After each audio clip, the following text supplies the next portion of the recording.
राजधानी भोपाल में विधानसभा भवन के सभागार में सिंहस्थ के मद्देनजर ग्लोबल वार्मिंग और क्लाइमेट चेंज विषय पर शनिवार को आयोजित संगोष्ठी के उद्घाटन अवसर पर मुख्यमंत्री शिवराज सिंह चौहान ने कहा कि प्रदूषण से लड़ना बहुत बड़ी चुनौती है। इस चुनौती को हमने स्वीकार किया है।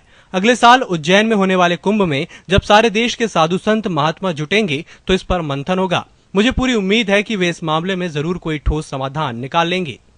और प्राचीन काल में ऐसे विद्वान राजाओं का भी मार्गदर्शन करते थे। संत धर्म राजाओं का मार्गदर्शन करता था।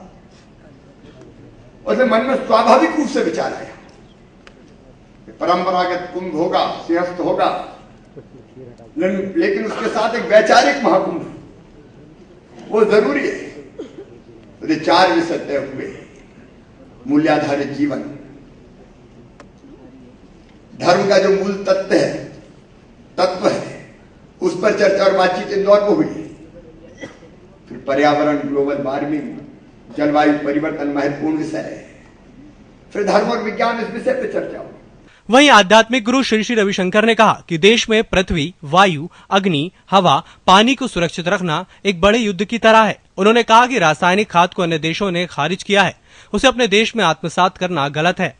इसी तरह शिव के दुग्धाभिषेक के बाद दूध को नाले में बहने देना भी उचित नहीं। इस दूध से बच्चों को पंचामृत बनाकर दिया जाना चाहिए।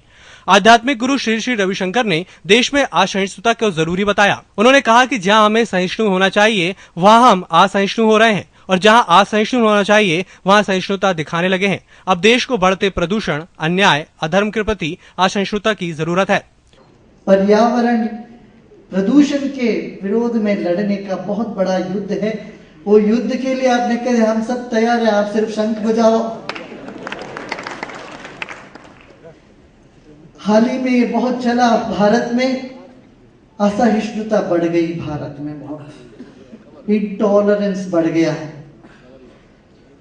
यहां तक न्यूयॉर्क टाइम्स, वॉशिंगटन टाइम्स तक वहां की सारे अखबारें छापने लगी भारत में बहुत असहिष्णुता बढ़ गई।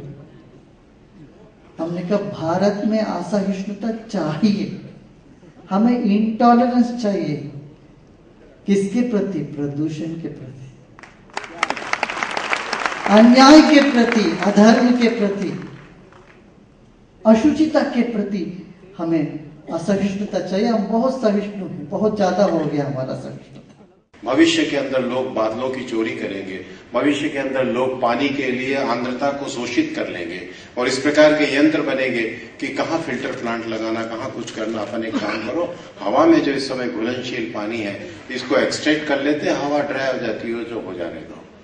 इस प्रकार का जो व्यवहार हमने वायु के साथ शुरू किया है ये दूसरे भूत को समाप्त करता है और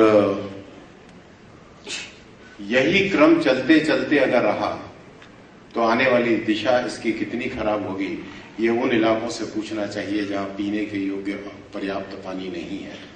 राजधानी भोपाल से EMS टीवी के लिए कैमरामैन डैनी खान के साथ आकाश सोनी की रिपोर्ट।